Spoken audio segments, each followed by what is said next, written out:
Hello, welcome to our presentation. We're talking about creating informal STEM learning opportunities for all students. And my name is Angie Reid-Griffin, and I'm from the University of North Carolina, Wilmington. And I'm Christine Sawyer, and I'm with New Hanover County Schools.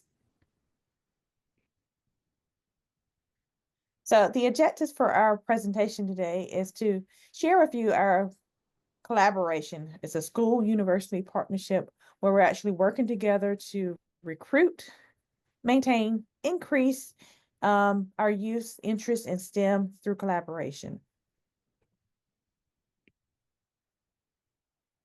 So you have me, Angie Reid-Griffin is one of your presenters, and I am from the University of Wilmington, as I mentioned. And this collaboration began through the partnership that we have at the university. Our PDS office kind of set up an opportunity for our faculty to work with partnership teachers, helping them to engage in different types of research, collaborative learning opportunities. So we're not just working with pre-service teachers, we're working with the in-service teachers and expanding their learning.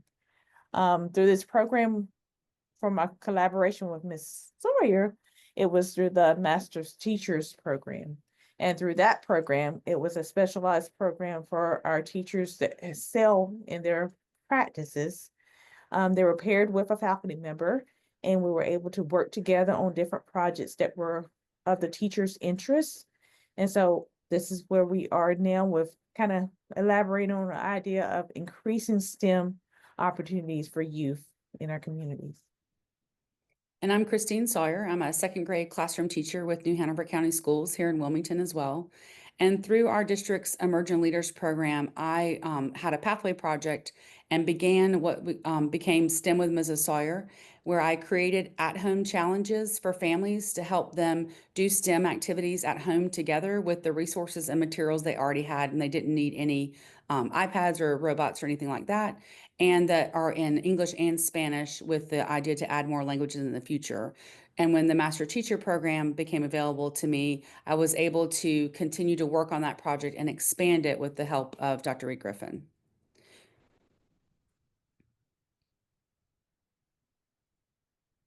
So just to talk a little bit about the successes of our collaboration. So we were able to get that full website developed with the video banks. Ms. Sawyer had already kind of had a system going, so I was able to help out with additional supports. Having those at-home challenges, videos for the students and anyone who wanted to take a look at on the website, take a part in. We actually have 16 up there now. The multilingual videos, so making sure that all students could actually participate in these challenges. And then the literacy integration, trying to tie in the literacy components to the STEM. So we're actually increasing the students' knowledge.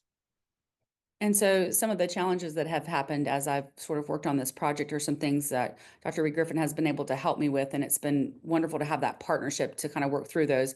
But there's still things that we're continuing to work on, such as the visibility of the website, getting that traffic that's to come, and for people to actually watch the videos and do them at home. I do get feedback in the community of my school and online, because I am trying to push this out beyond just my district and get it to be international. And I do know that people are doing the activities, and I get some of that feedback, but getting them to actually like take some pictures or video of what they've done and send it to me is something that I'd like to become a little bit stronger at. And then we want to make sure that we're tracking the challenges that are completed in that way, as far as do we want to do it a little bit differently? So getting feedback from families on how I can improve it to meet their needs better. And it's been a little bit of a challenge to add those additional languages, being able to find the appropriate interpreter that's able to record for me. So those are some things that this master teacher partnership has allowed me to work through and continue to improve upon.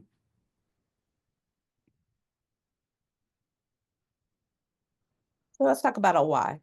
As a STEM educator myself and Ms. Sawyer, we're very aware of the decline in STEM professionals in the workforce. And so with this particular opportunity, we were able to address some of those issues with reaching the students early on, trying to develop that interest early. So as you take a look here at our slide, talks about how these researchers have talked about the innovation of different types of technology resources that are definitely needed for the K through 12 students in STEM. This collaborative effort was an initiative to kind of help us to reach out to other STEM educators. And this is what we're going to be trying to do in the future, in efforts to increase students' abilities, their knowledge of STEM, their mastery and confidence, especially for our underrepresented populations, trying to get them more involved in this field.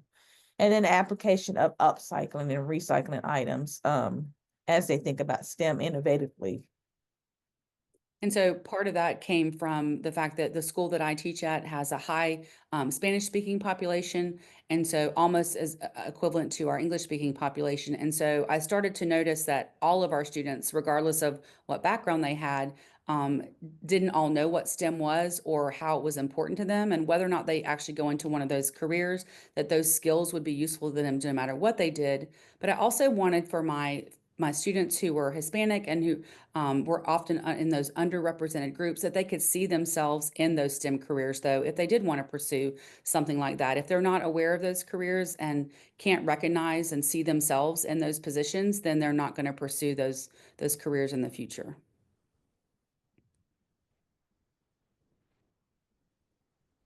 So when I began the project, I sort of started to think about like what were the things that I was passionate about, and I knew that STEM and through the lens of like social emotional learning and diversity inclusion were really important to me, and I tried to figure out how I could put those things all together. And so I decided that the best way to do that would be to create a website, and the website has a video bank with at-home STEM challenges. So I started out by doing some videos that showed families what STEM is, why it's important for their child, regardless of what career they choose in the future.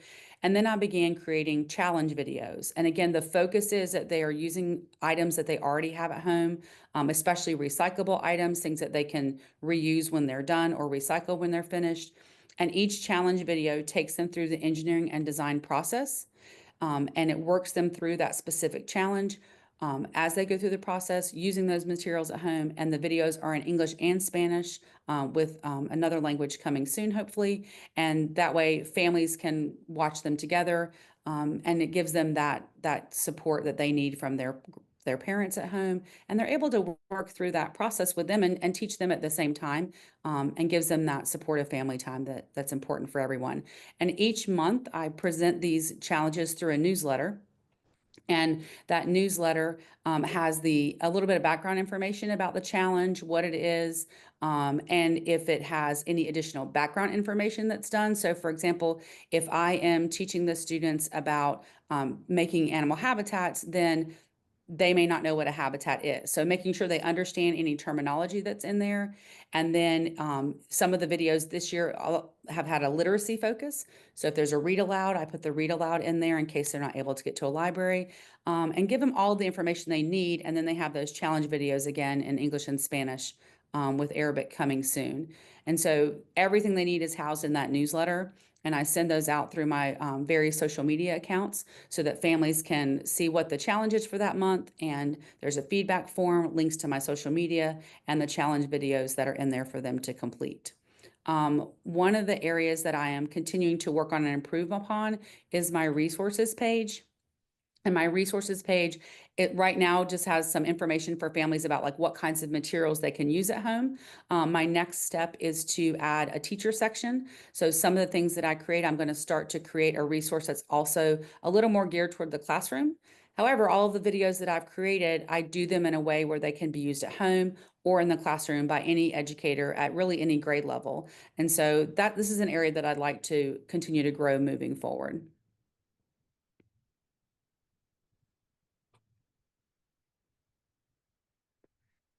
So the slides that we're going to show you now are some slides that I did originally create. So again, this project idea was born from the idea that I love STEM in my classroom, and I did a project with them when we hatched baby chicks on creating their own baby animal habitat using recyclable materials that I brought from home with just scissors and tape. So we didn't need to purchase anything else. And so that project became very popular at my school and in my district, and I was asked to create a set of slides for teachers to do this in their classrooms with their students.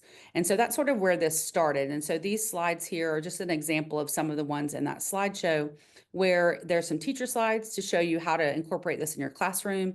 And then as you move through the slideshow, you'll get to some teacher slides on this, excuse me, some student slides. On this one right here, you'll see that there are some planning sheets that you can click on. I have videos and images for the teachers to see what it is that might look like when they're done. We don't show those to the students, but just so the teacher can kind of see what does a habitat look like that's been made from recyclable materials. And so everything a teacher would need to do this project is in there. And then they can show the second half of the slideshow to their students and use that to create their own animal habitats in their classroom, talking about what STEM is, what the engineering and design process is.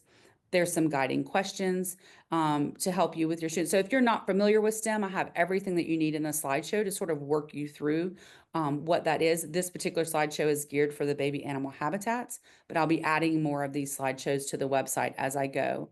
And then after doing this in my classroom and creating these sheets, this slideshow for teachers, that's sort of where STEM with Mrs. Sawyer came from. I thought how important it would be to be able to create these videos for families to do at home as well. So again, just trying to touch on all of those areas where these students who may not have access to STEM are able to work through challenges, practice those critical thinking skills, and so on.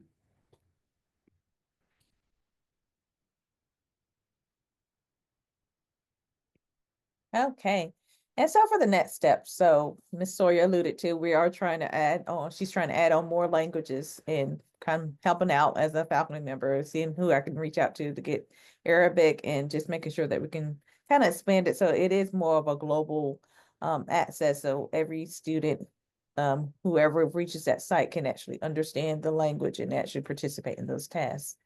Working on collaborative grants to expand our reach.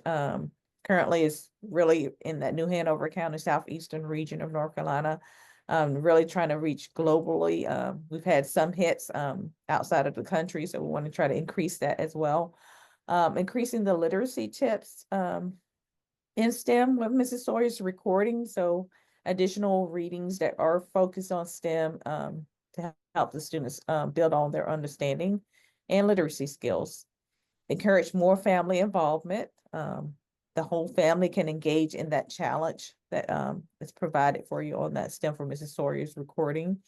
And then connecting with other STEM educators. So had her to come in and work with my junior Seahawk middle school students on these challenges, just increasing that opportunity and visibility within our out of school camps and programs within the area, reaching out to local museums and also in school. So some of our school educators just help them be more informed about these opportunities that are out there to, again, increase interest, knowledge, understanding of STEM workforce that's out there.